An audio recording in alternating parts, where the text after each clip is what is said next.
Second grade, what's going on, guys? It's Mr. Hunter here. Your lesson today is lesson 105, pages 209 and 210. You have your worksheet, get a sheet of paper, get your pencil, and let's get ready to work. I'm just going to go through the directions for all the problems you have. And if you have any questions, you rewind the video, rewind the YouTube video, or feel free to email me, have your parents email me. We're going to get through it. Today, we're going to be covering a few things like Roman numerals. We're going to talk, there's a problem about a thermometer. I just want to make sure, you know what, let's just dive right in.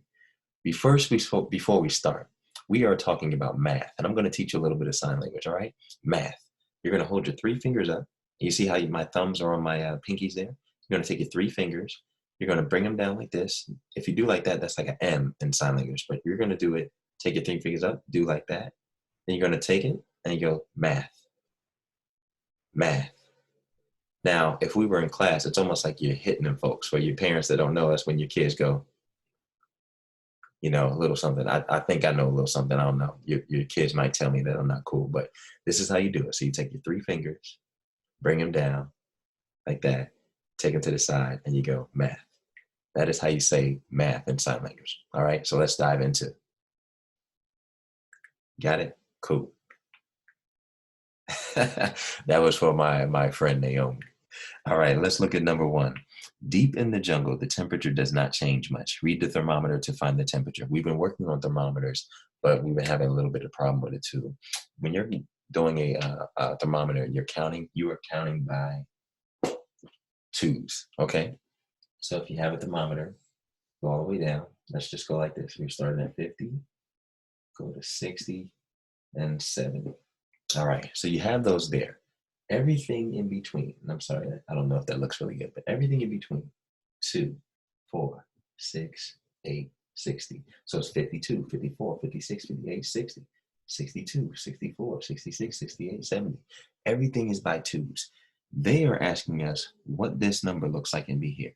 So you have 60, 70, and then you go 72, 74. Is it right on the dot or is it in between? So if I go 62, 64, and then you see something colored right in there. Is that on 64? No. Is it on 66? No, it's in between. So you're going to count by one if it's in between. Don't let it confuse you. Take your time. If you notice I keep saying take your time, it's for a reason. Take your time, look closely, and just really, really, really pay attention to everything that you're counting by. All right? It's not a hard problem, but that's only one example there for a thermometer, but good practice, good memory. If you want to keep practicing, I have some thermometer sheets. I can get those to you. All right, let's keep going. Number two, write the differences. Okay, this is what we talked about the other day, 3-digit add-ins. So you have a number plus 4, 4, 4. All right? If you're doing the differences, you're going to be taking away. If you're doing the sum, you are adding. So for this problem, it's an example. We're doing addition, we're adding. So 3 plus 4, 7. 3 plus 4, 7. 3 plus 4, 7. Really easy. I just wanted to explain that to you, but that's what you're going to be doing. You may have some problems where you have to borrow and regroup. Remember what that is, right? If you're doing the difference. Let's look at number one, all right? Number one says 435 minus 174. All right. So we can do this. 5 minus 4. That's going to be 1. So we do that pretty easily. But we have a situation here. 7. Can we take away 7 from 3? No, we cannot. So what do we need to do? We need to cross out that 4 and borrow 1 from that. So we're going to borrow 1. So now instead of 3, we're going to put that 1 in front of 3, and we have 13. 13 minus 7. Again, if you have any issues, you know what you can do, right? This is called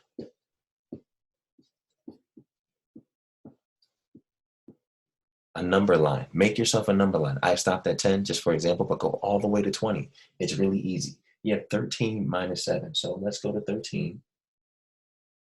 And then we're going to go 1, 2, 3, 4, 5, 6, 7. So when we get all the way to 7, we're using a number line to help us out in case we don't already know it. We're going to come up with the number 6. Now, can we take away 1 from 3? We sure can. So what do we put there? We're going to put 2.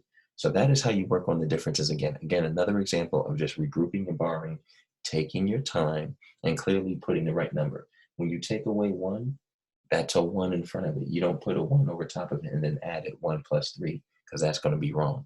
So remember, make sure you always put that 1 that you take away in front of the number, and it'll give you a double-digit number there.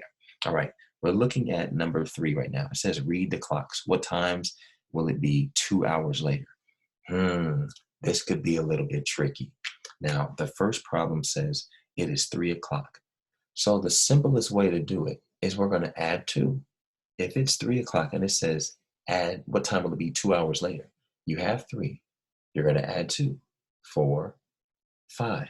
Does that make sense? I just covered up half my face with my hand, so hopefully you understood. But does that make sense? You're only adding 2.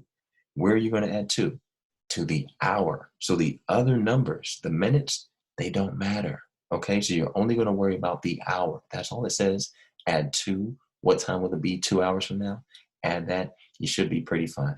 And you know that you're pointing to the hour is always the shorthand, pointing to the hour. The big hand is always pointing to the minutes. All right. Looking at number 4, write the number. This is about Roman numerals. Okay. Do we remember Roman numerals? I don't know if it's just because you guys aren't here with me or you didn't say anything, but it sure is quiet. Roman numerals. How did they start? Well, they started exactly how they sound. They started in ancient Rome.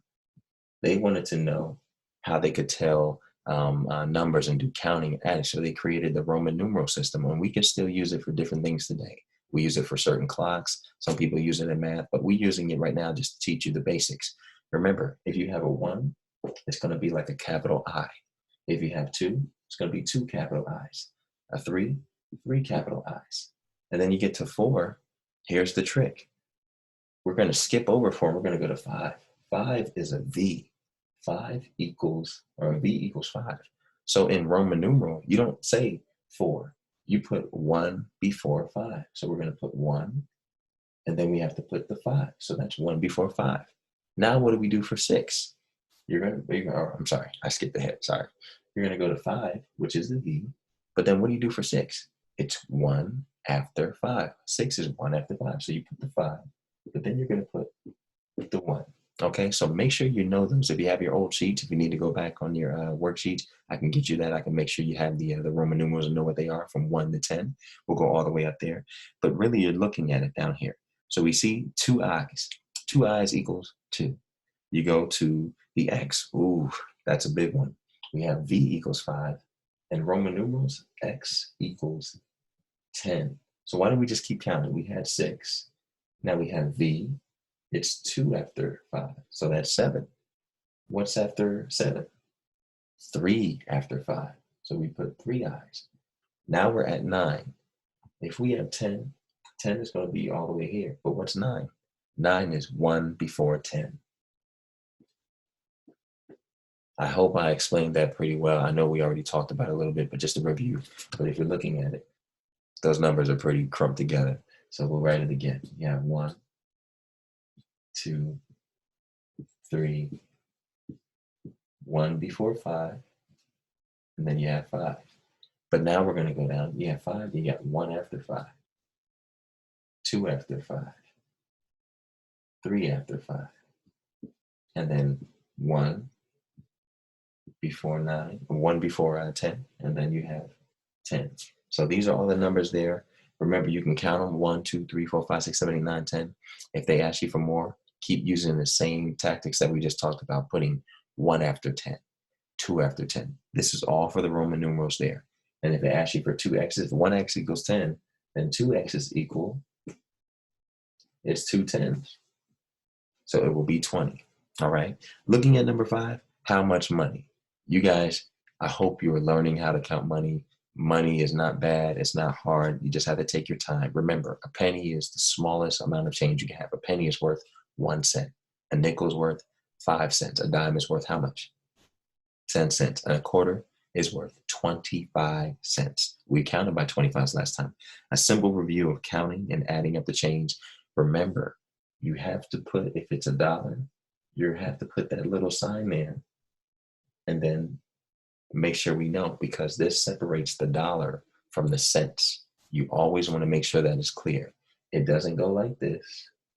That's like a comma, a really big comma, but that's wrong. It's always a period, okay?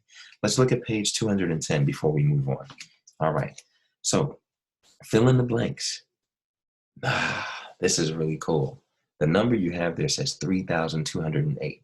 So you're breaking it down from the tens place, the ones place, the hundreds place, and the thousands place. So read the problem and read the number. It says 3,208. So how many thousands did you hear? 3,000. What should you put in the three? What should you put in the thousand? 3. Now, did you hear anything in the tens? 3,208. No, I didn't hear anything in the tens. So we'll put a 0 because I didn't hear anything that said tens. What about 3,200? Wait, 200? So what goes in the hundreds place? 2. And then when you hear the last number says and 8, whatever is the last number that you say always goes in the ones place. All right, 3,208. So 8 would go in the ones place down there for that number. I think I just gave you the answer to that one. You're going to do the second one on your own. It says 79,451. So try that on your own. Looking at number 2 on page 210. Write the differences. Can anybody tell me what the differences is? Right, differences when you take away or you're minus or you're subtracting. There's 3 different ways to say it without saying difference. So that's what you're doing there. Again, 3-digit add-ins, 3-digit numbers. They're writing them on top of each other. Break them down. Write the line in between the number if you need to. Let's look at number 3. Number 3 is pretty cool. It's a word problem. If you visited the Sinharaja, it's called the Sinharaja. It's in a country called India, and the actual place is called Sri Lanka. Sri Lanka is a beautiful place. The jungle in Sinharaja, you might see hanging parrots, crested serpent eagles, red-faced macaws, and blue magpies. Wow. Can you say those again? If not, if you don't know what any of those are, why don't you look them up, see what they look like. They're amazing, beautiful, different types of animals.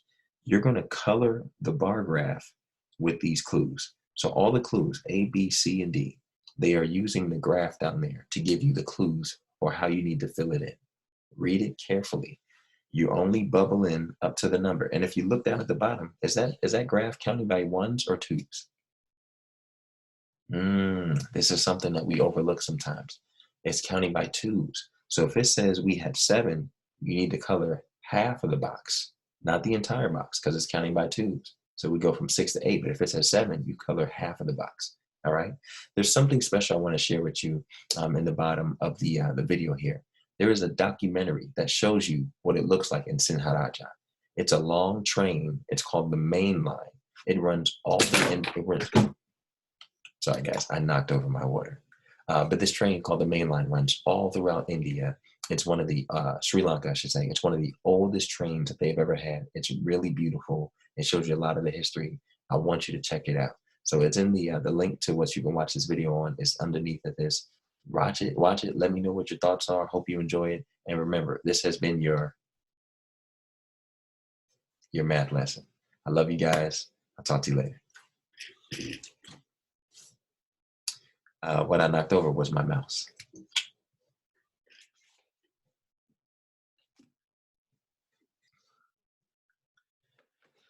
So don't laugh at me. I knocked my mouse on the ground and I had to take about 10 more seconds to look for it. So I found it. Hope you enjoy.